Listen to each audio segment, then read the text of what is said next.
Bangun! Kerja!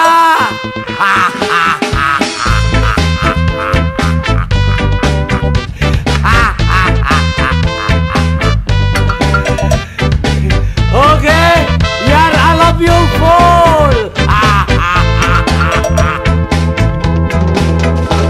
Bangun tidur, tidur lagi. Nah, jangan lupa salamnya berunggu.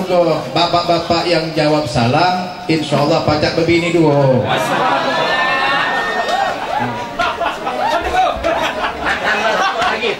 Lanjut. Apa dia? Assalamualaikum warahmatullahi wabarakatuh.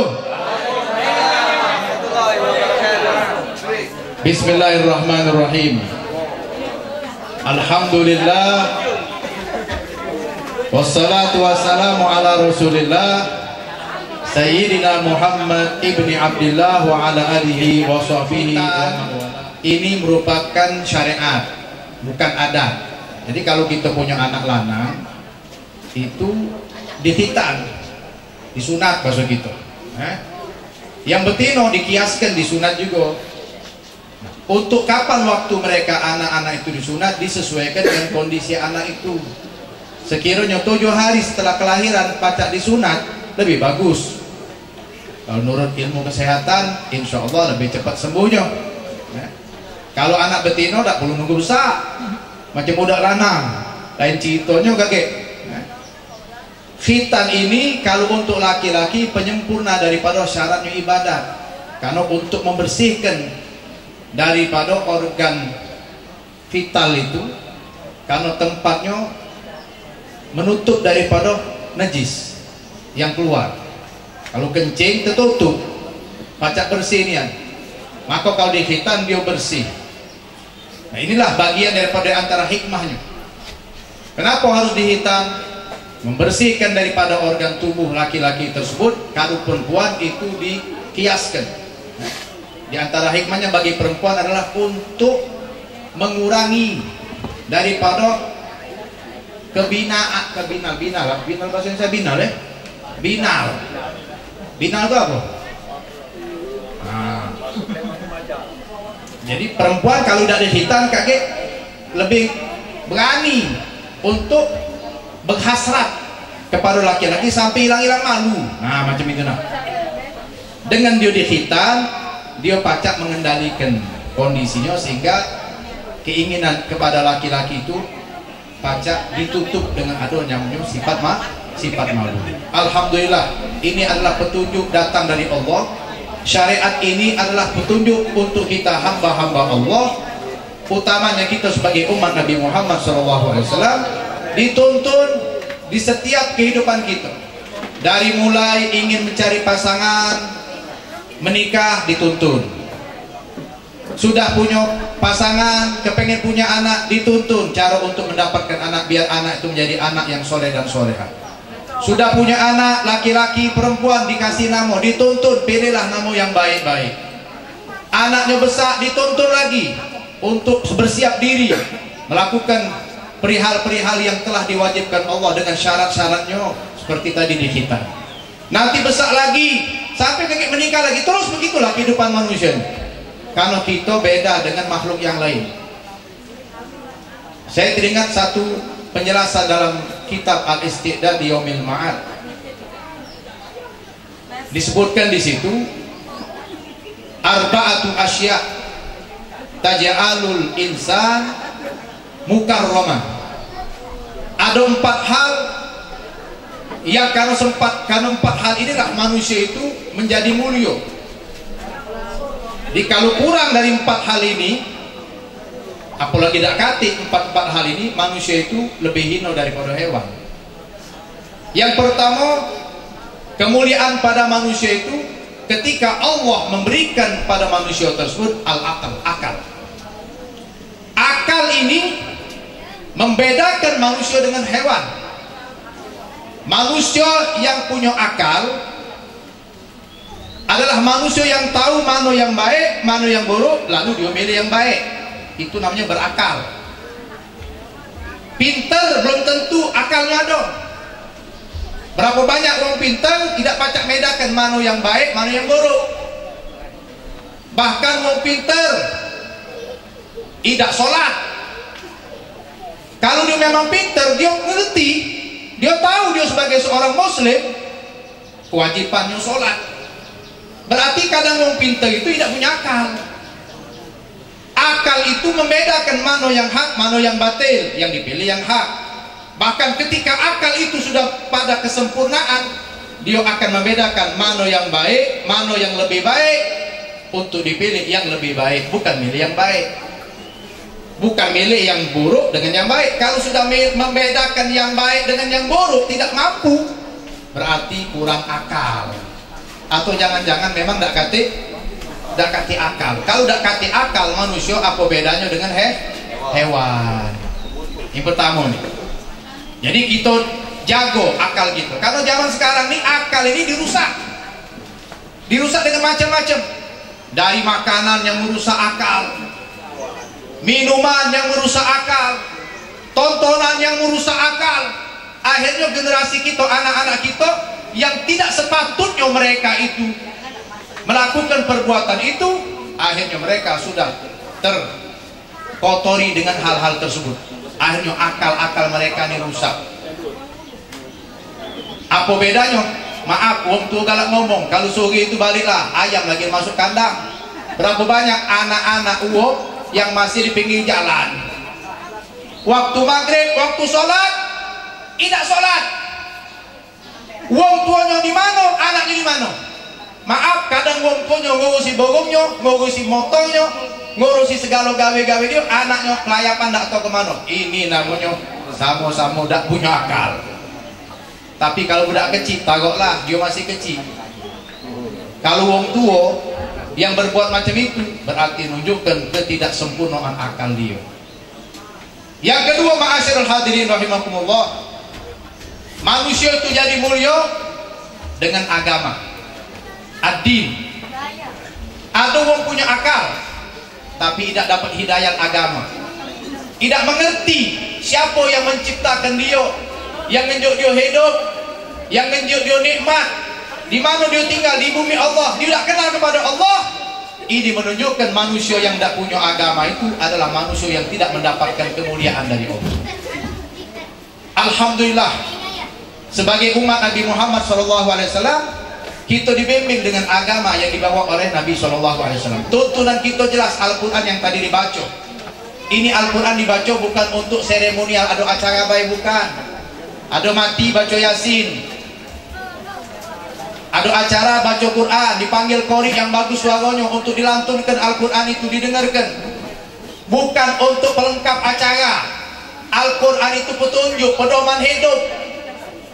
Dibaca lembar demi lembarnya, ayat demi ayatnya, surat demi suratnya. Ada galau di situ untuk kebahagiaan kita dunia akhirat. Kadang hanya dengan satu surat kalau memang kita renungi, insya Allah kita akan bahagia dunia akhirat. Contohnya suratul Fatihah. Maaf, kadang-kadang pecah betatuan, maki kopiah putih belum tutup Fatihah lurus, maki jilbab tutup Fatihah tak baca. Belajar. Jangan agama sebagai pelengkap. Agama ini harus kita tanamkan sama diri kita, keluarga kita, anak kita. Kalau sudah mereka jauh dari agama, tidak kenal sama agama, yaitu agama yang diridhoi Allah adalah Islam. Inna dina indallahil Islam. Kalau keyakinan orang banyak macam-macam dengan keyakinan mereka. Lakum dinukum waliyadin. Kita punya keyakinan, itulah namanya iman. Jangan kita repot ngurusi iman kita tidak urusi. Imun, kekebalan tubuh, ketahanan tubuh. Imun ini akan habis. Kalau orang sudah mati, tidak kata imun lagi itu. Mana ada imun, tidak mungkin mati dia. Diinjek obat, diinjeksi, disuntik, diimpus. Biar apa? Biar tumbuh imunnya. Dengan harapan dia pacak bertahan hidup. Tapi kalau memang sudah Allah menentukan dia bakal mati, berarti imunnya tidak kati lagi. Imun ujungnya di kuburan, selesai. Begitu ditutup masuk kubur, tidak kati lagi, perlu imun. Wong hidup yang perlu imun, wong mati tidak perlu imun. Tapi kalau iman, Iman ini wong hidup perlu iman, wong mati perlu ngawa iman. Kalau menghadap Allah tidak ngawa iman, nah mak mano kita iman ini gak gawat sampai mati menghadap Allah SWT. Maka agama itulah membedakan kita dengan wong yang berakal tapi tidak punya agama. Membedakan kita manusia dengan hewan. Hewan tak katik tanggung jawab kaget di hadapan Allah di akhirat. Mati hewan dimasak macam ayam, disembelih, dimasak, dikari, diopor, dinjuk kecap. Kambing dikekakan, disembelih, dimasak. Mereka hewan itu makhluk yang tidak katik tanggung jawab di hadapan Allah. Kalau kita mati bakal ditanya Allah, summa latus'alunna yauma idzin anin naim. Akan ditanya bapak terhadap anaknya, laki sama terhadap bininya, istri terhadap kehormatan keluarganya. Ditanya, pejabat bakal ditanya tentang tanggung jawabnya, harta bakal ditanya, kesehatan kenikmatan kita bakal ditanya. Maka jangan ladas-ladas dengan fasilitas nikmat dari Allah ini. Ingat ada tanggung jawabmu di hadapan Allah kaget di hari kiamat. Maka jago agama ini. Yang ketiga, manusia itu jadi mulia dengan sifat al-haya, sifat malu. Sifat malu ini baik bagi kaum laki-laki, tapi lebih baik lagi kalau ada pada perempuan. Maaf, hidup di dunia tidak berbungkus. Pakai baju kurang dasar, giliran mati minta dikapan, telanjang macam itu nah. Masuklah koko. Hidup pakai baju kurang dasar, pakai baju lekton, kelek karton. Udah. Ada lagi sepan SMS. Tahu sepan SMS? Sempak metu sedikit. Begitu nunduk naik nah celana dalam. Lama lepis turun. Ini yang dipakai oleh budak-budak sekarang. Kadang-kadang wong tua-tua nyontoh ke macam itu. Pergi ke warung pakai baju tedok. Alhamdulillah di Palembang ini macam ini gapi waktu kondangan. Habis kondangan lepas kalau jilbabnya. La haula wala quwata illa billah. Dak katik malu lagi wong sekarang ini. Dak katik malu lagi. Kalau sudah dak katik malu, dak katik iman. Wong dak katik iman, dak katik agama berarti. Al haya'u minal iman, malu itu dari iman. Ada hewan malu tapi jangan dicontoh. Kucing. Kucing itu hewan yang punya sifat malu, tapi jangan dicontoh. Malu-malu kucing. Lengah dikit laju. Sentak ke jauh. Bagang-bagang yang ada di pucuk meja itu. Kita ni malunya sama Allah. Malu kita sama Allah karena Allah tu jenguk kita terus. Di mana di tempat kita dewean Allah tahu. Kalau sama manusia dipacak berpura-pura gitu. Pacak berpura-pura. Depan bini pacak berpura-pura, depan laki pacak berpura-pura, depan orang kami pacak berpura-pura. Tapi kepada Allah tak pacak kita pura-pura. Ada tak malu kita sama Allah? Bahkan saat kita melakukan ibadat harus kita malu. Allahu Akbar. Pikiran kita kemana? Hati kita kemana?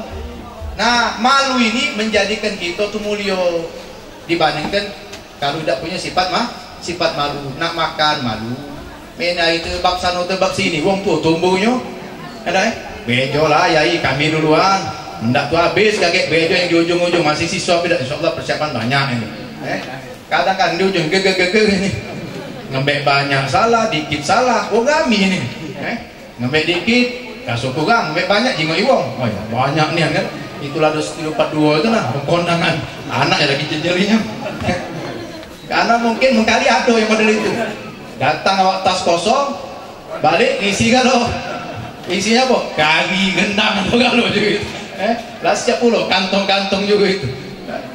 Tapi Pak Dwi ikhlas, Ibu-ibu yang nak bawa kaget. Kalau ada siswa tapi ngomong dulu sama tuan rumah.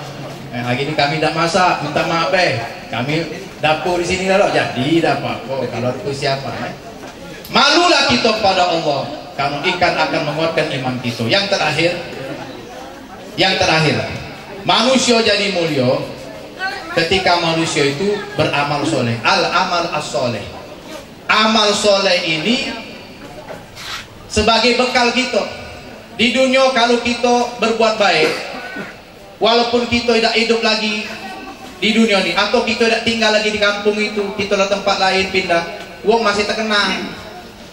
Dulu bapak itu waktu di kampung kita nih, kita tadi dititipkan oleh Bapak Haji Wahab, tolong jingoi. Anak ini hitan ini, budak ini bergaul. Dalam pergaulannya itu nak dididik.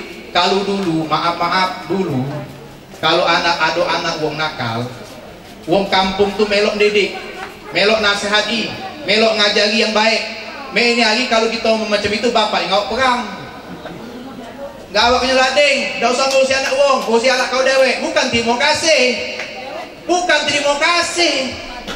Kita ngajari anak kita memang kewajiban. Ngajari anak wong tetangga kita itu kan kewajiban sesama muslim.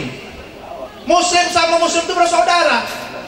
Begitu ada kita nyinggung, oi anak si anu, kawan kita, tetangga kita. Kepengen juga dia itu jadi baik. Mendio baik, kita juga melok senang.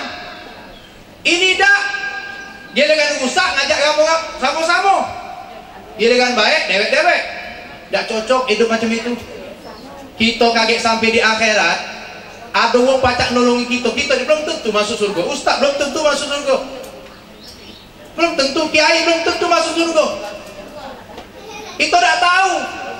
Rahmat Allah lah yang menjadikan kita pacak masuk ke surga itu. Tapi kita berharap, mana tahu ada di antara tetangga kita ini yang kaget dia duluan masuk surga. Nah, kau dulu bertetangga dengan orang itu. Iya.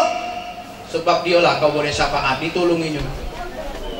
Seorang mukmin dengan mukmin pacak injuk kita pertolongan. Amal-amal soleh ini bekal kita kepada Allah. Ini di ujung tahun, hari ini tanggal 29 bulan Zulhijjah tahun 1442 Hijriah. 2 hari lagi habis kalender ini. Kalender kita Hijriah, bukan kalender yang itu. Kalau habis tahun, nutup tahun ini diajarkan kita berdoa. Besok tanggal 30 habis asar sebelum maghrib berdoa minta ampun sama Allah. Ya Allah, dinjuk Allah hidup umur berapa tahun sudah di dunia ini, kita lalu apa dia gawe kita yang hobi ngerokok. Nah, nak nanya setahun nih bapak itu udah makan ngisep rokok. Ingat tak? Tidak ingat kan? Malaikat nyatet sampai urusan utang piutang belum lulus. Dia tulis itu. Tahu. Jangan kita ladah-ladah baik, ganti tahun, akhir tahun berdoa minta ampun sama Allah. Awal tahun berdoa kepada Allah minta barokah. Itu yang diajarkan Nabi. Allah ciptakan siang malam untuk apa? Ini siang, malam-malam, belum tentu besok nemui malam. Ada orang nemui siang, tak nemui malam. Ada nemui malam, tak nemui siang. Walladzi ja'alal laila wan nahara khilfatan. Dialah Allah yang telah menjadikan perputaran waktu malam dan siang ini berganti-ganti. Allah pacak nyiptakan siang terus. Tak katik malam pacak, apa dia susah bagi Allah. Innama amruhu idza arada syai'an ayyaqula lahu kun fayakun. Kalau Allah dah ciptakan malam terus pacak, tapi Allah jadikan siang malam berganti-ganti. Ada apa ini hikmahnya? Liman arada ayyadzakkara, untuk wong yang galak berpikir, mengambil pelajaran dari ciptaan Allah dan perubahan keadaan di alam ini. Au arada syukuro, atau kepengen bersyukur. Pak Dwi ngajak kita bersyukur dengan nikmat di antara nikmat Allah. Tanya sama diri kita, ada banyak tak nikmat sama kita? Mata nikmat pacak nyingok, kuping nikmat pacak denger, kaki nikmat pacak berjalan, tak dituntun wong. Badan sehat nikmat, tapi yang paling nikmat di antara nikmat-nikmat Allah itu yang paling kuat adalah nikmat kita dijadikan hamba-hamba Allah yang beriman. Waktu ini terus berjalan. Datang kaki akhirnya kalau anak besar kita tua. Jangan ladah-ladah tengok budak besar. Oh besar anak kau sudah. Alhamdulillah, Tuhan doakan. Kita ni tua. Enggak, kalau anak kecil terus berarti kurang imun. Apa kecil terus? Tidak besar-besar budak tu. Tapi kalau budak tu besar, wong tua ni cenderung ngecik-ngecik. Ingat wong tua kalau dah tua sakit-sakit, tak umur 90 tahun, 100 tahun, badan yang ngecik. Tidak macam muda dulu. InsyaAllah kalau Pak Haji Wahab besar terus. Besar tinggi. Ngecik. Mati ujungnya. Tak kati lain. Dulu kita dah kati. Ada besar. Sampailah bujang, gadis, pengantin, berbini, belaki. punya anak besar pula, punya mantu macam mantu. Mantu bugis, boleh mantu duit habis. Boleh mantu, boleh cocok. Jadi yai, jadi nyai. Habis itu apa? Nak nunggu cocok ni besar. Kadang-kadang antara dua ketemu dah, aku ni nyengok kau ni kaget pengantin, tapi tidak lagi. Tidak tahu. Kadang-kadang sampai sebatas cocok tu lah mati. Ada yang bertua, dinjuk Allah umur, cocoknya besar pengantin. Punya anak, berarti punya apa dia? Cicit, punya boyut. Oh, boyut ya Allah, yai bertua, yai punya boyut. Alhamdulillah, bergoyut baik. Doakan. Tapi lama-lama kaget habis juga. Mati juga. Nah, ini harus kita pikirkan, jangan ladas terus di pojok dunia ini. Nak dipikir gitu, mak mana nasib kita ni bahagia dunia sampai akhirat. Itu kita minta Rabbana atina fid dunya hasanah wa fil akhirati hasanah wa qina adzabannar. Jalannya tidak usah susah-susah. Pero ibarat calon Nabi sudah selesai. Apa tuntunan Nabi, petua Nabi men kita dak tahu, tanya sama kiai yang ngerti. Ustaz, mak mana caranya unjuk nama anak? Unjuk nama anak yang benar. Ini dah acak macam-macam. Kemarin ada Ustaz Tiama, tasmiyah. Nama anaknya apa? Bayi itu. Fahsya. Apa arti fahsya? Kekejian. Dari Quran bukan masalah urusan Quran, be nak tahu digetinyo. Minang ida nanyo sama Google. Setua ni. Dak galak lagi nanyo sama kiai, takut mayar. Padahal ini mayar juga beli kota, balik ke kantong kaping. Bayar-bayar datang ku makai ngawak juga sekilo. Kiai dah minta. Pak Dwi dah jawab berapa? Aku cuma cigen enggak lagi aku ni munang. Nesa. Ini beda hati. Tak galak nanya. Buang boleh keuntungan, boleh anak, boleh cucu. Nak ngadokan hakikah atau hitanan atau nak ngantenkan kapanlah kiai bagusnya. Kiai pinter. Tengok kalender mana jadwal dia kosong. Tanggal ini be, ngapu kek? Insyaallah baca hadir. Sudah, terima kasih kek. Nurul, main lagi undang, ngagangi Ustaz. Apalagi ibu-ibu nelpon minta maaf, kadang-kadang salah ngomong. Ustaz, aku nak maki Ustaz, baca dah. Hai, nak maki Ustaz. Tadi pakai untuk apa? Berdesau kita dengar, berbini kita dengar, jadi gawe itu. Nak maki, minta tolong isi acara. Kapan Ustaz? Kata Ustaz tadi kapan bu? Tanggal 9 bulan 3. Oh bu dah baca bu. Nah, sudah Ustaz, terima kasih. Itu bukan undang namanya. Kalau memang undang Ustaz tuh nian, kapan Ustaz baca? Kami nurut jadwalnya. Nak siang-siang, nak pagi-pagi, nak tengah malam. Nah itu baru hebat ngundangnya itu. Kalau ngundang agang macam itu ecek-ecek deh ngundangnya. Ustaz tanggal sekian, lah tentu gagal loh. Terakhir bang Ustaz carinya organ tunggal sudah diundang duluan. Ustaz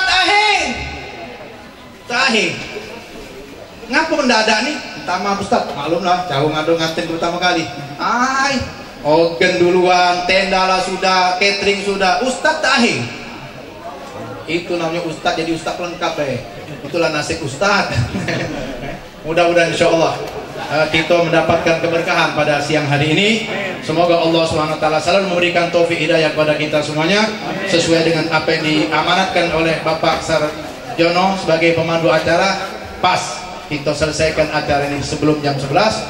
Terakhir kami mohon maaf kepada Bapak Dwi dan juga hadirin hadirat yang berbahagia kalau di sana sini ada kata-kata kami yang kami ucapkan tidak pada tempatnya, tidak pada semestinya, kurang adab dan kesantunannya, mohon dibukakan pintu maaf. Wabillahi taufiq wal hidayah. Assalamualaikum warahmatullahi wabarakatuh.